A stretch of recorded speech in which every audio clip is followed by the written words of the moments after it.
लोकसभा चुनाव को लेकर विपक्ष सत्ता के सिंहासन पर विराजमान होने का सपना देख रहा है, लेकिन ऐसे में भारतीय जनता पार्टी की भी जो कॉन्फिडेंस लेवल है वो हाई है। हमारे साथ भारतीय जनता पार्टी के तमाम दिग्गज यहाँ पर हैं। उत्तर प्रदेश सरकार में मंत्री प्रतिभा शुक्ला हैं, कानपुर बुंदेलखंड क्षेत्र के क्षेत्रीय अध्यक्ष प्रकाश पाल जी हैं और कानपुर देहात के जिला अध्यक्ष मनोज शुक्ला जी हैं। हम बात करेंगे कि इस बार भारतीय जनता पार्टी किस रणनीति के साथ विपक्ष का सामना करेगी। प्रकाश पाल जी, एक सवाल ये है कि विपक्ष जो है वो पूरी तरीके से हावी होना चाहता है, क्या लग रहा है कि भारतीय जनता पार्टी पे हावी हो पाएगा? डरा हुआ विपक्ष हावी क्या होगा? विपक्ष डरा हुआ है और सब भ्रष्टाचार में डूबे हैं। वो अपने बचाव के लिए कि किसी तरह, चूँकि मोदी जी भ्रष्टाचारियों के विरुद्ध इतने आक्रामक हैं कि कोई भ्रष्टाचारी बचने वाला नहीं, इसलिए सारे भ्रष्टाचारी एक होकर एक फिल्म चोर मचाए शोर, इसका प्रीमियम शो उन्होंने 31 मार्च को रामलीला मैदान में किया था, जहां पर केजरीवाल ने कभी अन्ना के साथ किया था। अगर वो सही होते तो निश्चित रूप से उनके आंदोलन में अन्ना जरूर शामिल होते, क्योंकि अन्ना भी रुष्ट है और इससे ये स्पष्ट है कि केजरीवाल भ्रष्ट है। अच्छा, विपक्ष लगातार कह रहा है कि भारतीय जनता पार्टी सरकारी मशीनरियों का प्रयोग करके विपक्ष को समाप्त करना चाहता है।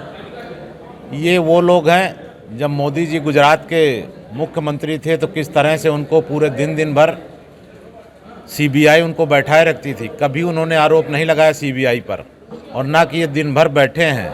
आज जब भ्रष्टाचारी हैं जो गए हैं, चाहे सत्येंद्र जैन हो, चाहे मनीष सिसोदिया हो, चाहे संजय सिंह हो, चाहे शिबू सोरेन हो, क्या नाम हेमंत सोरेन हो, इनको सबको कोर्ट के आदेश पर गए हैं।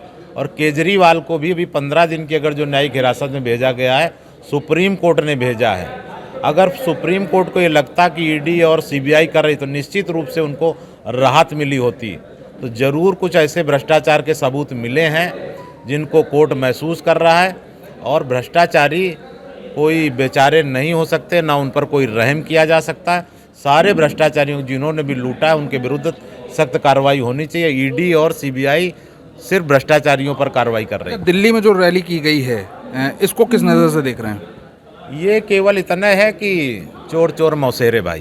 तो देखिए, चोर चोर मौसेरे भाई वाली बात प्रकाश पाल जी कर रहे हैं। उत्तर प्रदेश सरकार की मंत्री प्रतिभा शुक्ला भी हैं, उनसे ही बात करेंगे। प्रतिभा जी, ये बताइए, उत्तर प्रदेश से आप जुड़ी हैं, मंत्री हैं, इस बार सपा कांग्रेस का गठबंधन हुआ है, क्या लग रहा है सपा और कांग्रेस गठबंधन कितनी जीत हासिल कर सकती है? गठबंधन चाहे जितना भी करे, ये डरे हुए हैं काफ़ी, क्योंकि उनके पास कुछ शक्ति और ताकत नहीं है। अन्याय के खिलाफ आवाज़ उठाने के लिए बस केवल मोदी ही जी पर्याप्त हैं। क्योंकि हम समझते हैं कि अब सबको अपना परिवार समझते हैं, सत्य के साथ जो रहता है उसकी विजय होती है, और असत का कोई साथ देने वाला है नहीं, वो कभी विजयी हो नहीं सकता। जितने भ्रष्टाचारी हैं वो एक न दिन समाप्त होने वाले हैं, शोर चाहे जितना मचा लें। अच्छा, मायावती इस लोकसभा चुनाव में अलग से एक दांव चल रही हैं, अकेला चलो की नीति है, लेकिन क्या लगता है उनके जो प्रत्याशी मैदान में उतर रहे हैं उससे भारतीय जनता पार्टी को नुकसान हो सकता है या विपक्ष को? नहीं, कोई नुकसान भारतीय जनता पार्टी को होने वाला नहीं है, क्योंकि रूट स्तर पर अपना काम है और आखिरी पायदान पर खड़े हुए व्यक्ति तक लाभ हमारा पहुँचा है। तो हम समझते हैं हर जगह कमल ही खेलेगा, क्योंकि जो कार्य कर रहा है उसी की जीत होती है। मायावती ने जो जाल फैलाया है, अपने जो प्रत्याशी उतारे हैं, वो कहीं ना कहीं वोट काटने की राजनीति उसमें नजर आ रही है, क्या लगता है? देखिए, वो अब सारी पार्टियां हैं, चुनाव तो लड़ेंगी, किसी न किसी को भेजेंगी ही, लेकिन हम समझते हैं जनता बहुत समझदार है, जो काम कर रहा है, जो जनता के हित की बात कर रहा है, उसी के साथ जनता खड़ी हुई है। वो जान रही कि हमारा हित कहाँ पे है, और मोदी जी के साथ ही हमारा हित है। तो मायावती की कोई चाल काम नहीं करेगी? कोई चाल काम करने वाले नहीं। तो देखिए, प्रकाश पाल जी, एक बार इनसे बात कर लेते हैं। प्रकाश पाल जी, ये बताइए कि जो लोकसभा चुनाव है, यूपी की 80 सीट हैं, इसमें इस बार कितनी निकलने वाली है? 80 की 80। 80 में 80, विपक्ष को कुछ नहीं देंगे? छाछ नहीं लस्सी, अब 80 में 80 चलेगा। अच्छा, तो देखिए, ये छाछ नहीं जी। जिस गठबंधन की आप बात कर रहे हैं, यही गठबंधन 2 लड़के 17 में सामने आए थे, तब 325 भाजपा को आई थी और 47 समाजवादी, बाकी 7 सीटें कांग्रेस की आई थी। तब भी बड़े ज़ोर शोर से 2 लड़के बड़े हिम्मत से आए थे, उसके बाद 2 लड़के, यही लड़के फिर बड़के, और क्या हाल हुआ था। आज परिस्थितियाँ कि फिर आए हैं, तुरंत 17 के बाद के उनके बयान देखिए। और मैं आज बता रहा हूँ कि समाजवादी पार्टी या इनके इंडी गठबंधन, समाजवादी पार्टी से ऐसा कोई बचा नहीं जो सपा से खफा नहीं। आप देख रहे होंगे कि ओम प्रकाश राजभर जो उनके साथ थे वो खफा होकर अलग हो गए। माननीय स्वामी प्रसाद मौर्य जी उनसे खफा हो गए, जयंत चौधरी उनसे खफा हो गए, पल्लवी पटेल उनसे खफा हो गई, खफा होकर सब बीजेपी में आ गए।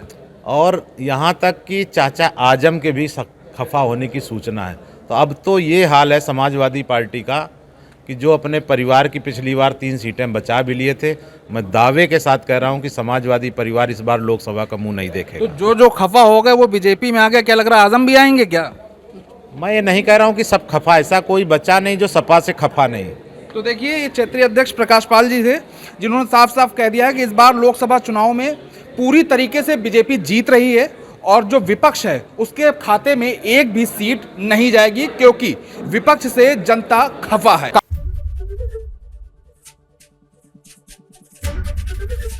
एबीपी गंगा, खबर आपकी, जुबान आपकी।